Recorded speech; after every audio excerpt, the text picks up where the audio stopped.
गुरुर्ब्रह्मा गुरुर्विष्णु गुरुदेवो महेश्वरः गुरु साक्षात् परब्रह्म तस्मै ಶ್ರೀ ಗುರವೇ ನಮಃ.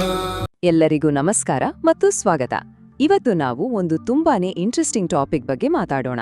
ಅದೇನಪ್ಪಾ ಅಂದ್ರೆ 2023ರಿಂದ 2025ರವರೆಗೆ ಸೆಕೆಂಡ್ ಲ್ಯಾಂಗ್ವೇಜ್ ಇಂಗ್ಲಿಷ್ ಪೇಪರ್ನಲ್ಲಿ ಪದೇ ಪದೇ ಕೇಳಿರೋ ಒಂದು ಪ್ರಶ್ನೆ. ಇದನ್ನ ನೀವು ಸರಿಯಾಗಿ ಅರ್ಥ ಮಾಡ್ಕೊಂಡ್ರೆ 1 ಮಾರ್ಕ್ ಪಕ್ಕಾ ನಿಮ್ ಜೇಬಲ್ಲಿದ್ದ ಹಾಗೆ.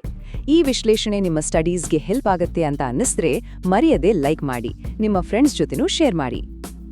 ಸರಿ, ಹಾಗಾದ್ರೆ ಶುರು ಮಾಡೋಣ. ಮೊದಲು 2023ರ ಪೇಪರ್ ನೋಡೋಣ.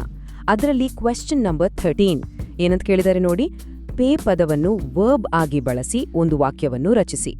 ಓಕೆ, ನೋಡೋಕೆ ಸಿಂಪಲ್ ಆಗಿದೆ ಅಲ್ವಾ? ಆದ್ರೆ ಇದ್ರಲ್ಲೊಂದು ಪ್ಯಾಟರ್ನ್ ಇದೆ, ಅದನ್ನ ನಾವೀಗ ಕಂಡುಹಿಡಿಯೋಣ. ಮುಂದೆ 2024ರ ಪೇಪರ್ಗೆ ಹೋಗೋಣ. ಇಲ್ಲಿ ನೋಡಿ, same question number 13, same instruction, but pay ಬದಲಿಗೆ ಅಗ್ರಿ ಅಂತ ಕೊಟ್ಟಿದ್ದಾರೆ. ಈಗ ನಿಮ್ಗೆ ಪ್ಯಾಟರ್ನ್ ಸ್ವಲ್ಪ ಅರ್ಥ ಆಗ್ತಿದೆ ಅಲ್ವಾ? ಇನ್ನೂ ಕನ್ಫರ್ಮ್ ಮಾಡ್ಕೊಳ್ಳೋಕೆ 2025ರ ಪೇಪರ್ ನೋಡೋಣ. ಇಲ್ಲೂ ಅದೇ ಕಥೆ, ಸೇಮ್ ಪ್ರಶ್ನೆ. ಈ ಸಲ ವಾಚ್ ಅನ್ನೋ ಪದ ಕೊಟ್ಟಿದ್ದಾರೆ.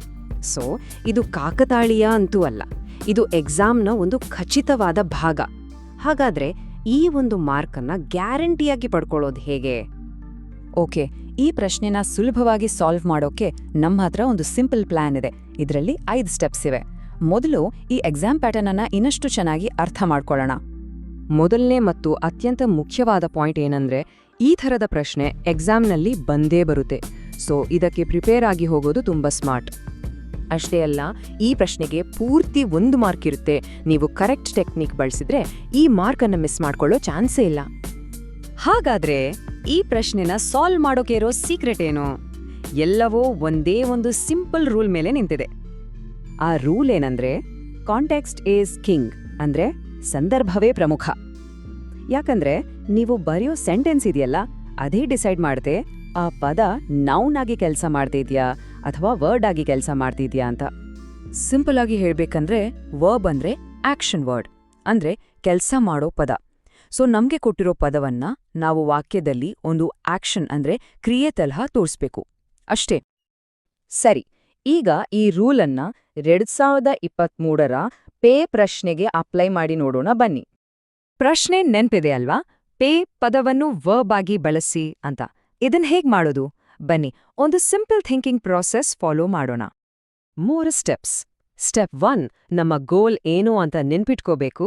ಅಂದ್ರೆ ಪೇ ಅನ್ನೋದನ್ನ ಒಂದು ಆಕ್ಷನ್ ವರ್ಡ್ ಆಗಿ ಮಾಡಬೇಕು. ಸ್ಟೆಪ್ 2, ಆ ಆಕ್ಷನ್ ಅನ್ನ ಯಾರ್ ಮಾಡ್ತಿದ್ದಾರೆ ಅಂತ ಯೋಚಿಸಿ ಒಂದು ಸೆಂಟೆನ್ಸ್ ಕಟ್ಟಬೇಕು. ಸ್ಟೆಪ್ 3, ಫೈನಲ್ ಆಗಿ ನಾವು ಬರೆದ ಸೆಂಟೆನ್ಸ್ ಗ್ರಾಮರ್ ಪ್ರಕಾರ ಸರಿ ಇದೆಯಾ ಅಂತ ಒಂದ್ಸಲ ಚೆಕ್ ಮಾಡಬೇಕು. ಇಲ್ಲಿ ಒಂದು ಸಖತ್ ಎಕ್ಸಾಂಪಲ್ ಇದೆ ನೋಡಿ. I need to pay the electricity bill. ಈ ಸೆಂಟೆನ್ಸ್ನಲ್ಲಿ ಪೇ ಅನ್ನೋದು ನಾನೇ ಮಾಡಬೇಕಾದ ಒಂದು ಆಕ್ಷನ್, ಒಂದು ಕ್ರಿಯೆ. ಇದು ಯಾಕೆ ಕರೆಕ್ಟ್ ಅಂದ್ರೆ, ಈ ವಾಕ್ಯದ ಸ್ಟ್ರಕ್ಚರ್ನಲ್ಲೇ ಉತ್ತರ ಇದೆ. ಇಲ್ಲಿ ಸಬ್ಜೆಕ್ಟ್ ಅಂದ್ರೆ ಐ ಪೇ ಅನ್ನೋ ಆಕ್ಷನ್ ಅನ್ನ ಮಾಡ್ತಿದೆ. ಸೊ ಇದು ಪರ್ಫೆಕ್ಟ್. ಸರಿ, ಕರೆಕ್ಟ್ ಆನ್ಸರ್ ಹೇಗಿರುತ್ತೆ ಅಂತ ಗೊತ್ತಾಯ್ತು. ಆದ್ರೆ ನಾವು ಎಲ್ಲಿ ತಪ್ಪು ಮಾಡ್ಬೋದು? ಸ್ಟೂಡೆಂಟ್ಸ್ ಸಾಮಾನ್ಯವಾಗಿ ಮಾಡೋ ಒಂದು ಕಾಮನ್ ಮಿಸ್ಟೇಕ್ ಬಗ್ಗೆ ತಿಳ್ಕೊಳ್ಳೋಣ. ಆಗ ನಾವದನ್ನ ಅವಾಯ್ಡ್ ಮಾಡ್ಬೋದು. ಇಲ್ಲಾಗೋ ದೊಡ್ಡ ಟ್ರ್ಯಾಪ್ ಏನಪ್ಪಾ ಅಂದ್ರೆ, ಕೊಟ್ಟಿರೋ ಪದವನ್ನ ಆಕ್ಷನ್ ಅಂದ್ರೆ ವರ್ಬ್ ತರ ಬಳಸೋ ಬದಲು ಅದನ್ನ ಒಂದು ನೌನ್ ಅಂದ್ರೆ ಒಂದು ವಸ್ತು ಅಥವಾ ವಿಷಯದ ಹಾಗೆ ಬಳಸ್ಬಿಡೋದು. ಈ ಕಂಪ್ಯಾರಿಸನ್ ನೋಡಿದ್ರೆ ನಿಮ್ಗೆ ಕ್ಲಿಯರ್ ಆಗಿ ಗೊತ್ತಾಗುತ್ತೆ. ಯು ಮಸ್ಟ್ ಪೇ ಅಟೆನ್ಷನ್ ಅಂತ ಹೇಳಿದಾಗ ಇಲ್ಲಿ ಪೇ ಅನ್ನೋದು ಗಮನ ಕೊಡು ಅನ್ನೋ ಒಂದು ಆಕ್ಷನ್. ಅದೇ ಹರ್ ವೀಕ್ಲಿ ಪೇ ಇಸ್ ಗುಡ್ ಅಂತ ಹೇಳಿದಾಗ ಇಲ್ಲಿ ಪೇ ಅಂದ್ರೆ ಸಂಬಳ, ಅದೊಂದು ವಸ್ತು. ಇದೇ ವ್ಯತ್ಯಾಸ. ನಾವು 2ನೇ ತರಹದ ತಪ್ಪನ್ನ ಮಾಡಬಾರ್ದು. ಹಾಗಾದ್ರೆ ಎಕ್ಸಾಮ್ ಹಾಲ್ನಲ್ಲಿ ಯಾವುದೇ ಕನ್ಫ್ಯೂಷನ್ ಇಲ್ದೆ ಪಕ್ಕಾ ಕರೆಕ್ಟ್ ಆನ್ಸರ್ ಬರೆಯಕ್ಕೆ ಒಂದು ಫೂಲ್ ಪ್ರೂಫ್ ಮೆಥಡ್ ಬೇಕಲ್ವಾ? ಅದು ಇಲ್ಲಿದೆ. ಈ 4 ಸ್ಟೆಪ್ಸ್ಗಳನ್ನ ನೆನ್ಪಲ್ಲಿಟ್ಕೊಳ್ಳಿ. ನಂಬರ್ 1, ಅವ್ರು ಕೇಳಿರೋದು ವರ್ಬ್ ತಾನೆ ಅಂತ ಕನ್ಫರ್ಮ್ ಮಾಡ್ಕೊಳ್ಳಿ. ನಂಬರ್ 2, ಕೊಟ್ಟಿರೋ ಪದವನ್ನೇ ನಿಮ್ ಸೆಂಟೆನ್ಸ್ನ ಮೇನ್ ಆಕ್ಷನ್ ಆಗಿ ಮಾಡಿ. ನಂಬರ್ 3, ಆ ಆಕ್ಷನ್ ಅನ್ನ ಮಾಡೋಕೆ ಒಬ್ಬ ವ್ಯಕ್ತಿ ಅಥವಾ ವಸ್ತುವನ್ನ ಅಂದ್ರೆ ಸಬ್ಜೆಕ್ಟ್ ಅನ್ನ ಆ ಪದದ ಮುಂದೆ ಇಡಿ. ನಂಬರ್ 4, ಕೊನೆಗೆ ಬರೆದ ಸೆಂಟೆನ್ಸ್ ಅನ್ನ ಗಟ್ಟಿಯಾಗಿ ಓದಿ, ಅದು ಕೇಳೋಕ್ ಸರಿ ಅನ್ಸ್ತಿದ್ಯಾ ಅಂತ ಚೆಕ್ ಮಾಡಿ.